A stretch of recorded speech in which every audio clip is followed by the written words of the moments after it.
아니고서는 아버지 이 땅과 그리고 이 나라와 민족 위에 한국 교회 위에 더 이상 소망이 없습니다. 찬양합니다.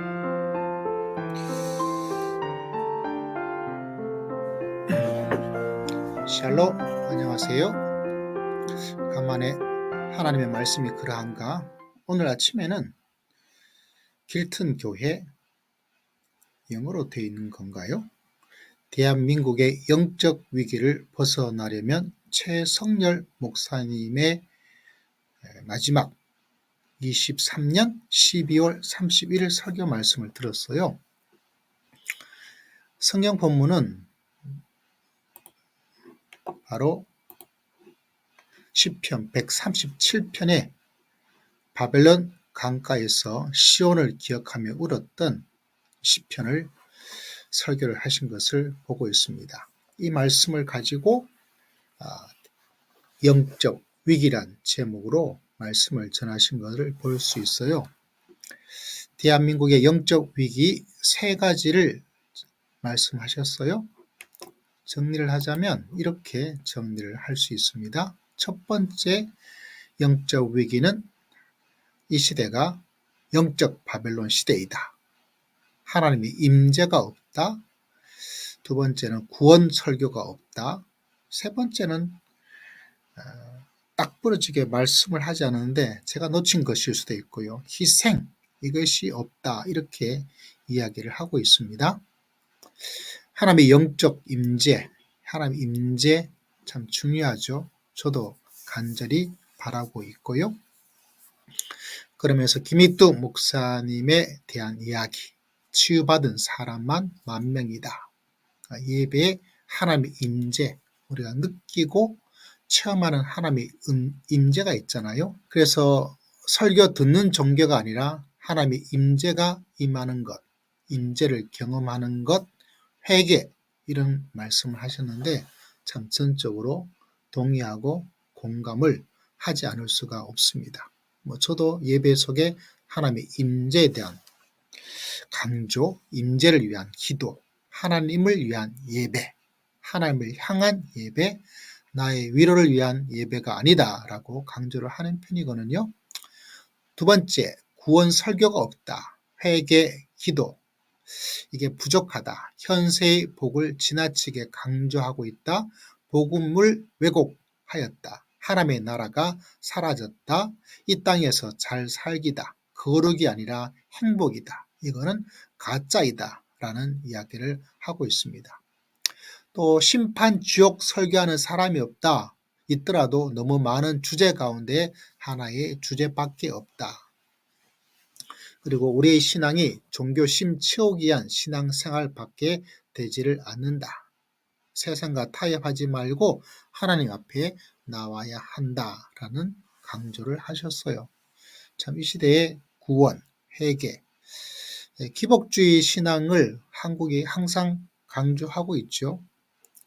그만큼 기복은 어느 정도는 있습니다만 그러나 안타깝게도 마치 버블이 생긴 것처럼 성경이 강조하라고 이야기해 주는 것보다 구원, 복음, 회개 이것보다 기복적인 현세의 축복이 지나치게 강조, 버블되어 있는 성경의 강조보다 더 많이 강조되어 있는 현실을 참 부인하지 않을 수가 없어요. 그게 마치 기독교인 것처럼 저도 전적으로 공감을 하고 있습니다. 희생, 영혼을 위해서, 교회를 위해서, 나라를 위해서 기도하고 이런 마음들 참 중요하죠.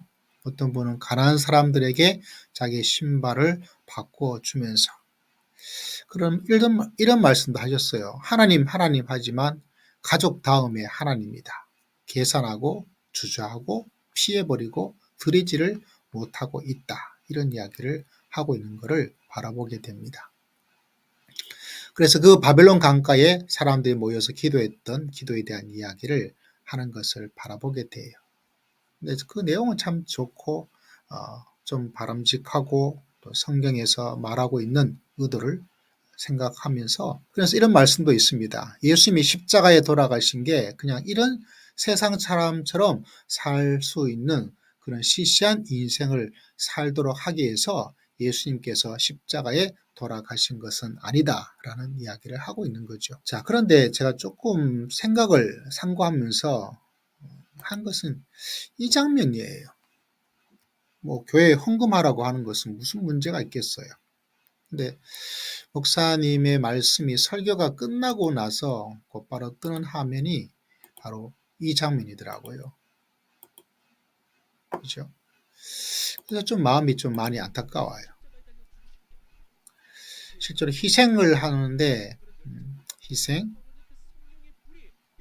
이 시대에 교회가 영적 가장 큰 위기는 교회가 교회를 위한 것이고 하나님께 예물 드리면 또 필요한 부분도 없지 않아 있는데 말씀을 증거하고 난 이후에 찬양으로 기도로 넘어가기 전에 헌금을 안내하고 있는 뭐 안내도 할 수 있어요. 그냥 제 생각에 하나님의 말씀을 상고하면서 가지는 마음이 좀 좋지를 않더라고요. 좋지가 않았어. 왜냐?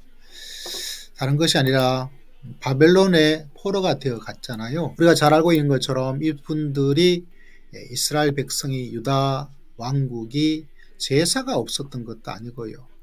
하나님께 드렸던 헌물, 헌금이 없었던 것도 아니거든요. 진짜 위기는 어느 곳에서 찾아왔는가 다른 곳에서 찾아온 것이 아니라 그 시대의 양극화, 잘난 사람, 권력을 가지고 있는 사람, 강한 사람들이 자기의 이득을 종교 권력들, 정치 권력을 이용해서 약자를 어려운 사람을 돌보지 않았던 것이 가장 큰 문제였다고 우리가 선지서를 통해서 볼 수 있지요. 그것이 이제 바벨론 포로의 핵심적인 원인이었기 때문에 그게 영적 위기였습니다. 다시 말하자면 돌보지를 않은 거죠. 돌보지를 않았어요. 그 돌봄을 위해서 나아갈 수 있는 것이 가장 중요한 시편 137편 바빌론을 생각하면서 해야 될 위기가 아닐까라는 생각을 저는 하거든요. 그런 가운데서 이런 부분들이 좀 마음이 안타깝더라고요. 이런 부분들 오늘 제가 우연히 기사를 하나를 봤는데 장발장은행이라는 기사를 하나 봤어요.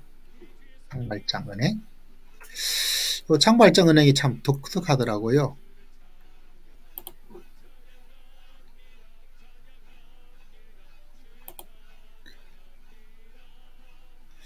장발장은행. 이걸 보았어요. 왜냐하면 어렵고 힘든 벌금을 낼 수 없는 사람들을 위해서 이렇게 해주는 그런 부분이죠. 장발장은행. 다시 말하자면 도와주는 어떤 모습들. 다시 말하자면 이게 또 사라져버렸네요. 계속 틀어놓았다니까. 도리어 교회가 헌금하라고 하는 것도 참 중요한데 바벨론 영적 위기를 생각한다면 나누어주고 약자를 돌보는 것으로 이 부분들이 나가면 어떨까라는 생각을 합니다. 하나님의 임재에 대한 이야기를 하잖아요. 하나님의 임재, 하나님의 임재를 굉장히 강조합니다. 여러분 성령의 강력한 놀라운 역사가 신약 성도들 가운데 임했을 때가 사도행전이잖아요. 그 사도행전에 하나님의 임재가 임하면 우리가 잘 알고 있는 것처럼 하나님의 임재가 임했을 때 그들이 가진 것을 드리고 헌금이죠. 근데 그들의 목표는 헌금했다 하라는 것이 아니라 고아와 가부를 돌보고 그죠? 그게 핵심이라는 것이죠. 밭을 팔고 헌신하고 희생 없다. 맞아요. 근데 진짜 강조해야 될 것은 교회가 다른 것이 아니라 왜 희생하지 않느냐? 희생해야지. 임재 강조하게 되면 특징 가운데 하나가 뭐냐면 어렵고 힘든 사람을 돌보는 것. 이 바벨론 포로의 영적 위기는 바로 그런 데서 시작을 하고 있다는 사실입니다. 그러면서 이게 조금 제 마음을 자꾸 건드리더라고요. 이 부분들이. 바벨론 포로의 상황에서 영적 위기를 생각한다면 우리 교회와 모든 교회가 헌금을 안내하는 건 필요하긴 하겠죠. 그러나 말씀이 끝나고 이걸 이렇게 오랜 시간 동안 이야기할 부분이 아니라 차라리 장발장 은행처럼 주변에 어려운 분들은 교회에 찾아오시면 도와드리겠습니다. 라는 것으로 나아가는 거지, 진짜 영적 위기를 갖지지 않는, 실제로 우리나라 성령계의 강력한 놀라운 역사가 임하였을 때 그때를 사모하면서 김익두 목사님 치유, 희생 많은 이야기를 하지만 한국교회가 왜 부패했습니까? 성령에서 성경이 말해주고 있는 어렵고 힘든 사람을 돌보지 않았고 도리어 교회를 위한 교회일 뿐, 그 교회는 비대해지고 예배당도 커지고 성도도 많아졌을 뿐이지 실질적으로 교회가 주변에 가난하고 어려운 사람들을, 약자를 돌보는 쪽에 있지를 않았어요. 그래서 이런 안내보다는, 글쎄 저희 짧은 생각일까요? 영적 위기를 정말 벗어나려면 성령의 임재 필요하기도 하죠. 꼭 필요합니다. 구원 설교, 천국 지역, 그것도 필요하기도 하고 공감이 갑니다. 그리고 하나님의 나라를 위한 희생, 그것도 참 필요하긴 할 텐데, 그러나 내거는 모토가 이렇게 연결되면 어떨까, 이런 조금의 아쉬운 생각, 뭐 굳이 제 말이 맞다라고, 이것 아니면 안 된다라고 말하지 않지만 각 교회가 헌금에 대한 안내들을 하면서 이렇게 긴 시간을 이야기를 하면서 해나가는 것들은 조금 또 말씀의 취지와는 조금 맞지 않지 않겠나, 이렇게 저는 생각을 하는 거죠. 여러분의 생각은 어떻습니까? 우리가 복음을 이야기하고 이 시대가 점점 살기가 어려운 시대 가운데 있을 때 말씀을 증거하고 난 이후에 이루어지는 일들이 이렇게 긴 시간을 헌금에 대한 안내보다는 도리어 어렵고 힘든 사람들이 올 수 있도록, 물론 이 헌금을 가지고 힐튼 교회가 잘 사용하겠죠. 그렇지만은 그런 면에서 바벨론의 이야기 속에서 영적 위기를 도리어 만들 수 있는 그런 측면에서 하나님의 말씀을 한번 이렇게 상고를 해보았어요. 저도 다시 한번 과연 우리 교회는 제 마음은 어떠했는지, 저도 연말을 맞이해서 어떤 총장님께서 절기 헌금을 주셔가지고 저희 교회에 주었지만 또 항상 나가던 가운데서 어렵고 힘든 분들을 위해서 그것을 100%는 아니지만 사용을 하였거든요. 교회는 그럴 때 진짜 영적 위기를 만들지 않고 영적 위기를 벗어날 수가 있는 것이죠. 이것이 바로 시편에서 말씀해 주고 있는 지향점이 아닐까라고 생각을 해 보는 것입니다. 오늘은 하나님의 말씀이 그러한가를 잠시 생각해 보았습니다. 새해 하나님의 영적 은혜와 그리고 하나님께 드림을 통하여 그 드림이 영적으로, 그리고 이 땅에 가난하고 어렵고 힘든 사람들에게 사용할 수 있는 그런, 하나님에게 사람들에게 칭찬받는 그런 교회와 성도가 되기를 노력하고 또 간절히 소망해 봅니다.